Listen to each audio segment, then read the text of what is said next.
4-ാം അധ്യായം. അവൻ താമ്രം കൊണ്ട് ഒരു യാഗപീഠമുണ്ടാക്കി. അതിന്റെ നീളം 20 മുഴവും വീതി 20 മുഴവും ഉയരം 10 മുഴവുമായിരുന്നു. അവൻ ഒരു വാർപ്പ് കടലുമുണ്ടാക്കി.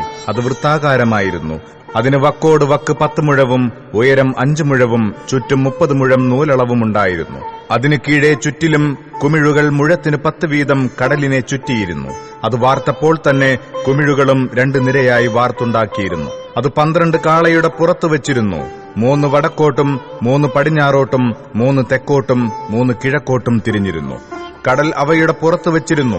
അവയുടെ പൃഷ്ഠഭാഗമൊക്കെയും അകത്തോട്ടായിരുന്നു. അതിന്റെ കനം 4 അങ്കുലവും അതിന്റെ വക്ക് പാനപാത്രത്തിന്റെ വക്ക് പോലെയും വിടർന്ന താമരപ്പൂവ് പോലെയുമായിരുന്നു. അതിൽ 3000 ബത്ത് വെള്ളം കൊള്ളും. അവൻ 10 തൊട്ടിയുമുണ്ടാക്കി. കഴുകുന്ന ആവശ്യത്തിലേക്ക് 5 വലതുഭാഗത്തും 5 ഇടത്തുഭാഗത്തും വെച്ചു. ഹോമയാഗത്തിനുള്ള സാധനങ്ങളെ അവർ അവയിൽ കഴുകും.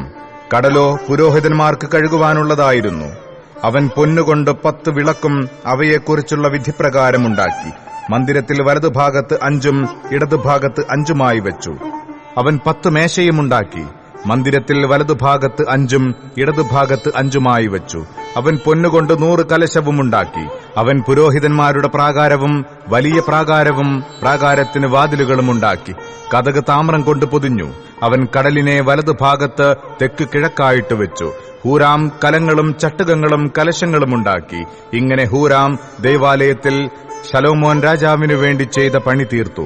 സ്തംഭങ്ങൾ, 2 സ്തംഭങ്ങളുടെ തലയ്ക്കലുള്ള ഗോളാകാരമായ പോതികകൾ, സ്തംഭങ്ങളുടെ തലയ്ക്കലുള്ള പോതികകളുടെ ഗോളങ്ങളെ മൂടുവാൻ 2 വലപ്പണി, സ്തംഭങ്ങളുടെ തലയ്ക്കലുള്ള പോതികകളുടെ 2 ഗോളങ്ങളെ മൂടുന്ന ഈ 2 നിര മാതളപ്പഴമായി 2 വലപ്പണിയിലും കൂടെ 400 മാതളപ്പഴം.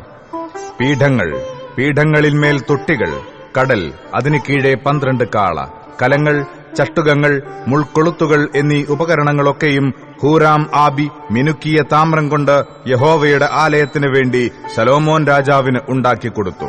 യോർദാൻ സമഭൂമിയിൽ സുക്കോത്തിനും സെരേദാഥയ്ക്കും മധ്യേ കളിമണ്ണുള്ള നിലത്തുവെച്ച് രാജാവ് അവയെ വാർപ്പിച്ചു. ഇങ്ങനെ ശലോമോൻ ഈ ഉപകരണങ്ങളൊക്കെയും ധാരാളമായി ഉണ്ടാക്കി. താമ്രത്തിന്റെ തൂക്കത്തിന് നിശ്ചയമില്ലായിരുന്നു.